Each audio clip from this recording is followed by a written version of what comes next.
ज़िंदगी में कई ऐसे वक्त आते हैं जब हम सोचते हैं कि आखिर जो भी मैं कर रहा हूँ, जहाँ भी मैं हूँ, क्या कोई फ़र्क पड़ता? क्या किसी को कोई फ़र्क पड़ता?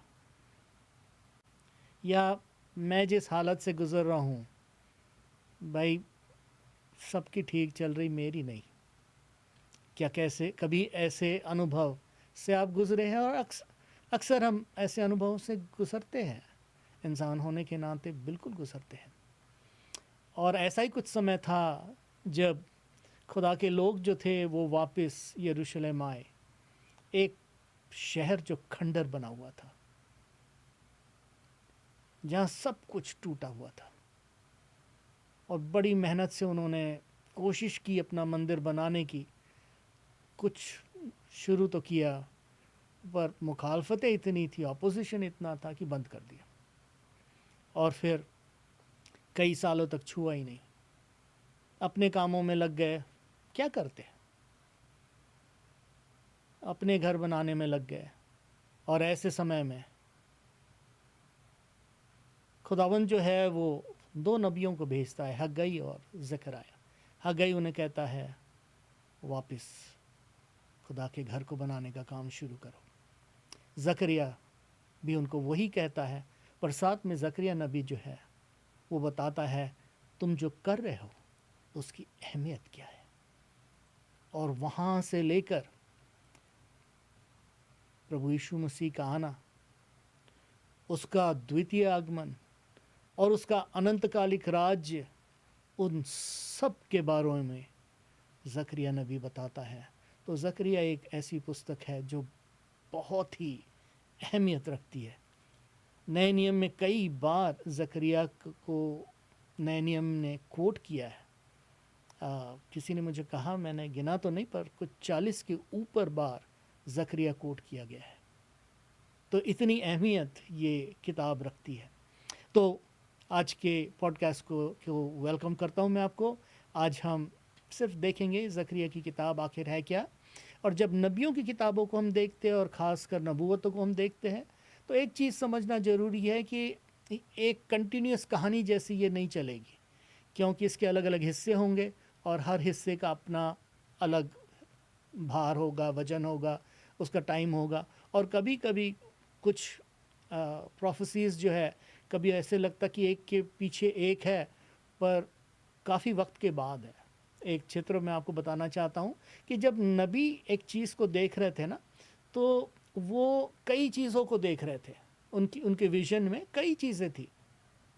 इस तस्वीर को देखिएगा आप। और जब वो इन चीज़ों को देख रहे हैं, तो वो नबी जब देख रहा है, हो सकता अब यरूशलेम के वापस बनने को देख रहा है, फिर उसके बाद खुदावंद यसू की पैदाइश को देख रहा है, फिर उसके बाद सलीब को देख रहा है, फिर उसके बाद पेंटिकोस्त को देख रहा है, और फिर उसके बाद यीशु के द्वितीय आगमन को देख रहा है, उसके बाद ख्रिस्त विरोधी के राज को देख रहा है, उसके बाद यीशु का द्वितीय आगमन इस पृथ्वी पर जो होगा उसको देख रहा है, फिर उसके 1000 साल के राज को देख रहा है, फिर उसके बाद नया आसमान और नई धरती को देख रहा है। तो ये सारी चीज़ें जो है, ये सब वो नबी देख रहा है। और देखते वक्त ऐसे लग रहा है एक के पीछे एक है, पर उसके बीच में काफ़ी वक्त है।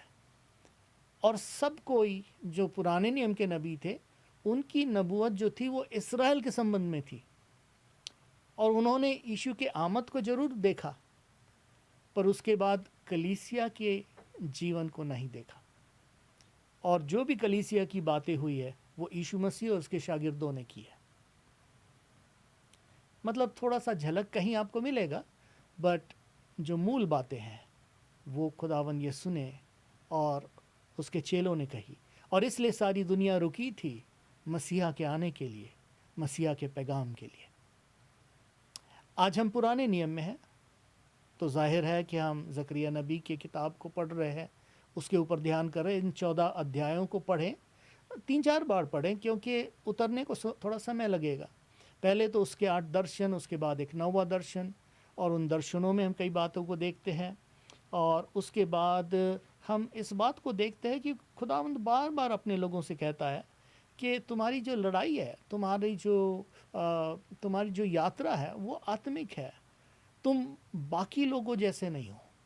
कई बार हम अपने आप को ना बाकी लोग जैसे सोचते हैं, जैसे सब है वैसे हम हैं। पर एक चीज़ याद रखें, आप जब प्रभु के हैं, आप एक विशेष लोग हैं। और खुदा के लोग जब खुदा का काम करने के लिए आए और जब डिस्करेज हो गए और उन्होंने उस काम को छोड़ दिया, खुदा ने कहा ये काम मेरा है, मैं तुम्हारे साथ हूँ, मैं तुम्हारी मदद कर रहा हूँ, मेरे आत्मा की मदद से आपको करना है। ये राजा के कहने से नहीं हुआ। अगर राजा ने कहा, वो मेरे कहने से हुआ। इस बात को याद रखें, वो राजाओं का राजा जो है वो आपके जीवन को चलाता है, तो दुनिया का कोई राजा क्या कर सकता। राजाएं आएंगे, राजाएं जाएंगे, पर राजाओं का राजा हमेशा बना रहेगा। तो हम ये बहुत ही खूबसूरत किताब पढ़ते हैं और ज़करिया 9 स्वप्न या दर्शन देखता है।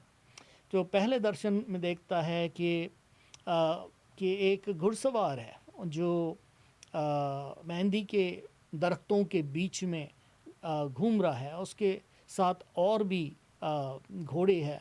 तो वो कह रहा है कि वो पूछता है भाई ये क्या है। तो समझाने वाला उसे कहता है कि सारी दुनिया चैन में है, आराम में है। भाई दुनिया चैन में है, यरूशलेम तो खंडर बना हुआ है जी। कई बार ज़िंदगी के हालात ऐसे होते कि यरूशलेम तो खंडर बना हुआ है, बाकी किसी को कोई परवाह नहीं, किसी को कोई फिक्र नहीं, सबका ठीक चल रहा है। और खुदावंद कहता, मेरे दृष्टि में नहीं, जब यरूशलेम खंडर में बना है तो मेरा दिल दुखी है। जब आपकी ज़िंदगी में तकलीफ़ें हैं और बाकी सब जगह ठीक है, ये ना सोचे कि खुदावंद कहता मैं भी ठीक हूँ। वो कहता मुझे तेरी फ़िक्र है, मुझे तेरी फ़िक्र है। और फिर उसके बाद दूसरे दर्शन में वो 4 सिंह को देखता है, 4 बादशाहों को देखता है, और फिर उसके बाद 4 कारागिरों को देखता है। तो ये 4 जो बादशाह थे, ये यरूशलेम को तबाह करने के लिए आए हुए थे और उन्होंने यरूशलेम को तबाह किया। पर उसके बाद खुदा ने 4 कारागिरों को पीछे से भेजा ताकि इन 4 बादशाहों को ठीक करे। तो ये दूसरा ख्वाब था। एक चीज़ जो मैं बताना चाहता हूँ रूहानी बातों के विषय में, बाइबल कई बार कुछ रूहानी बातों के विषय में कहती है और समझाती है, और कभी कभी उसका अर्थ भी बताती है और कभी कभी अर्थ नहीं बताती है। जब नहीं बताती है, किसी ने कहा जब बाइबल खामोश होती प्रचारक बहुत ज़ोर ज़ोर से चिल्लाते। अगर बाइबल खामोश है, हम भी खामोश रहना सीखें। उस चीज़ के बारे में ज़्यादा ना बोले जिस चीज़ के विषय में बाइबल नहीं कह रही है, और जिसके बारे में कहना है बाइबल अपने आप बराबर ठीक उसके बारे में कहती है। कई बार लोग बहुत ही अति आत्मिक हो जाते हैं और बाइबल को ऐसे आत्मिक अर्थ देने लगते जो लिखने वाले का ना तो उद्देश्य था और ना पढ़ने से आम समझ में भी आता, पर सुनने वाला सोचता बाप रे कितनी गहरी बात बता दी। अब सामरी की कहानी बताते हुए एक प्रचारक ने ऐसे कह दिया, वो अलग अलग टॉपिक पे बता रहे थे कि सामरी जो था, वो अच्छा सामरी जो था, उसने कैसे उस यात्री को बचाया और कैसे अपने गधे पर रखा और कैसे उसने जाकर सराय में रखा इत्यादि। और उस दिन का टॉपिक जब मैं गया हुआ था 2 सिक्कों पर था कि उसने 2 सिक्के उसे दिए और वो उन सिक्कों की गहरी बातें बता रहा था। ये 2 सिक्के है क्या, क्या है? एक नया नियम है, एक पुराना नियम है। सही में बाइबल ऐसी कहती क्या? नहीं, बिल्कुल नहीं कहती। फिर आपने क्यों कहा? मुझे लगा। भाई आपको लगा, वो बाइबल का अर्थ नहीं है। फिर दूसरा, कई बार लोग कहते मुझे पवित्र आत्मा ने कहा। आपको अलग से कहा, बाकियों को किसी को नहीं कहा। अब विशेष है, बाइबल में जो लिखा है उसके बाहर आपको कहता है या उसके उलट कहता है। क्या समझे हम? ये आत्मिक बनाना एक बड़ा अपराध है। आपको किसी भी वचन को अगर जिस संबंध में लिखा है, अगर वो संबंध उसको आत्मिक बनाने के लिए हमें मजबूर नहीं कर रहा है, तो उसको वैसे ही रखे जैसे है। खामखा अर्थ लगाना बाइबल हमें मना करती है। बाइबल के हिस्सों को व्यर्थ में अर्थ लगाना गलत है। अपना प्राइवेट इंटरप्रिटेशन देना गलत है। पर उससे सुनने वालों को लगता मुझे बड़ा घोर ज्ञान है। जी नहीं, आपको घोर अज्ञान है। अगर मैं करता हूँ, मेरे लिए भी वही है। और ये नहीं मैं कहूँगा कि मैंने कभी नहीं किया। बाइबल को अपने आप को समझाने दे,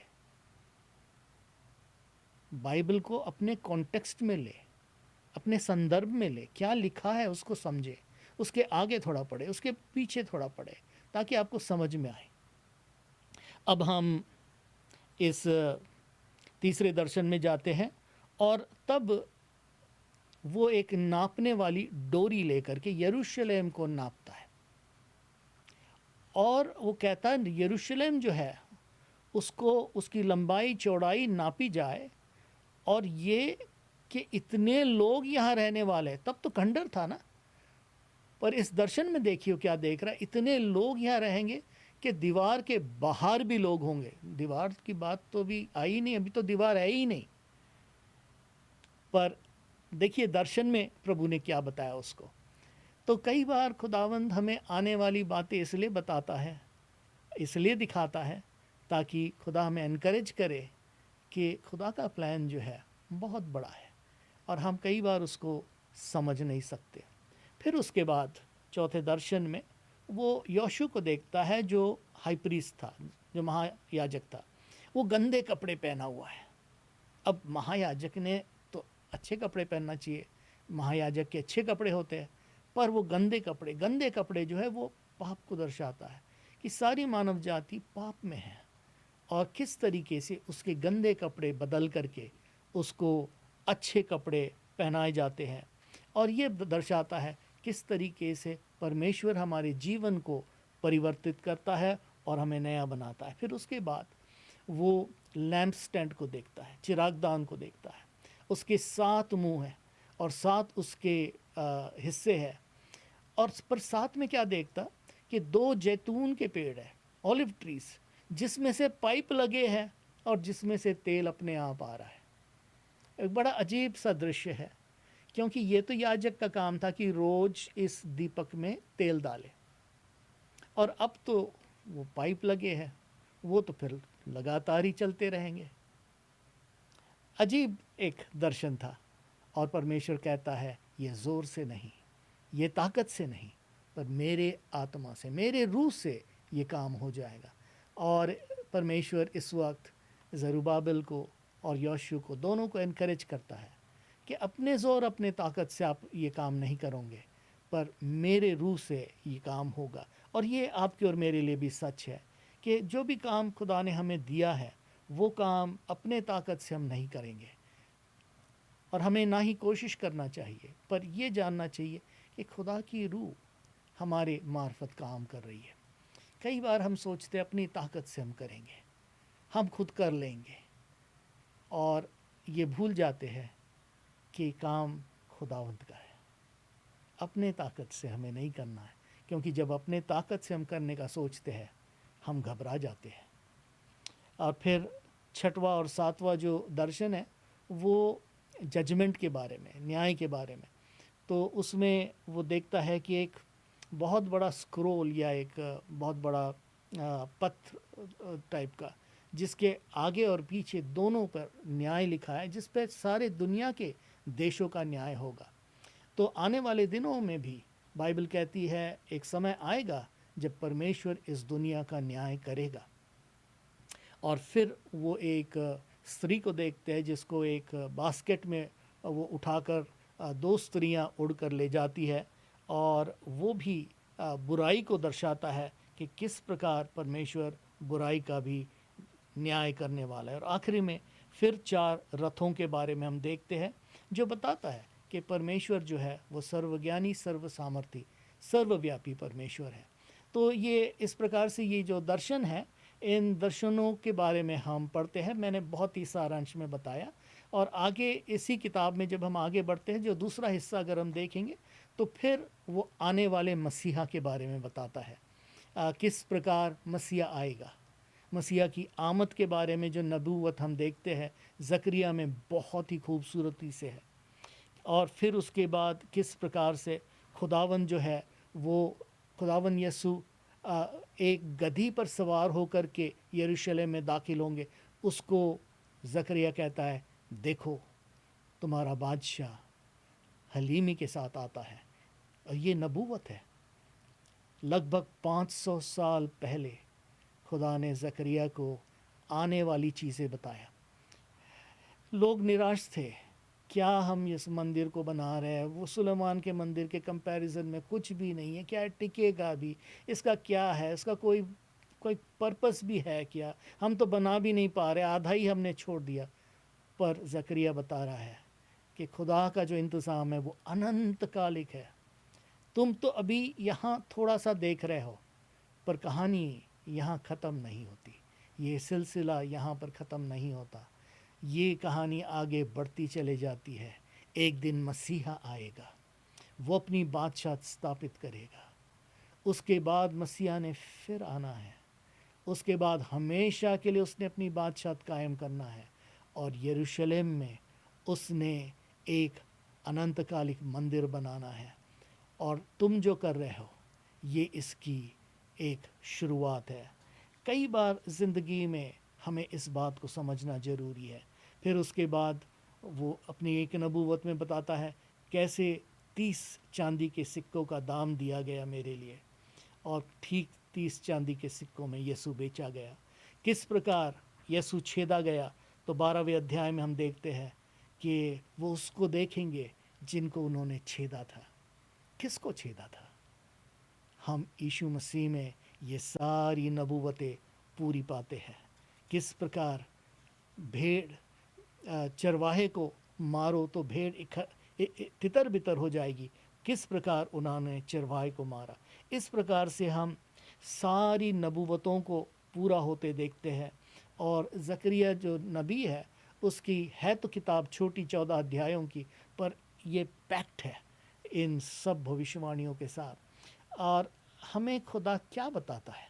खुदा ये बताता है कि हम थोड़ा अभी देखते हैं, हमारे सामने थोड़ी सी बातें हैं, हो सकता हम निराश भी होंगे उन लोगों के समान। हम जो कर रहे उसका कोई ख़ास मतलब नहीं, किसी को फ़र्क नहीं पड़ता। हमारी हालातों से जो हम गुज़र रहे, बाकी किसी को फ़िक्र नहीं, सबका ठीक चल रहा, हमारा ही नहीं चल रहा। पर बार बार खुदावंद अपने लोगों से कहता है मुझे तुम्हारी फ़िक्र है। वो हमारे उठने और बैठने से वाकिफ़ है। और ज़करिया की छोटी सी किताब हमको याद दिलाती है कि किस प्रकार परमेश्वर ने अपने काम को उन लोगों के दरमियान किया, निश्चय आपके और मेरे जीवन में भी करेगा। आने वाले दिनों में हम इस किताब में थोड़ा गहराई से जाएंगे, अलग अलग हिस्से देखेंगे, और आप पढ़ने की कोशिश करें इस किताब को। पर इस बात को जानिए कि पुराने नियम की छोटी सी किताब भी हमें यीशु तक ले आती है, और यीशु हमारी ज़िंदगी को बदलता है। आइए हम दुआ करें। प्यारे खुदावंद, हर एक सुनने वाले पर अपने बरकत के हाथ को रख और होने दे हम तेरी नज़दीकी को पहचानें, और ज़िंदगी के कोई भी दिन को हम छोटा ना समझे, कोई भी हालात को हम नज़रअंदाज ना करें, ये जानते हुए जब तू हमारे साथ है सब चीज़ें मिल मिलाकर भला ही को पैदा करती है। अब अपने लोगों को बड़ी बरकत देना प्यारे खुदावन, अपनी नज़दीकी हमें इनायत कर। शुक्रगुजारी के साथ यीशु के नाम से दुआ करते हैं, आमीन और आमीन। खुदावंद आपको बहुत बहुत बरकत दे। थैंक यू सो मच सुनने के लिए, और हमारे पॉडकास्ट और प्रोग्राम सुनते रहिएगा। प्रभु आपको आशीष दे।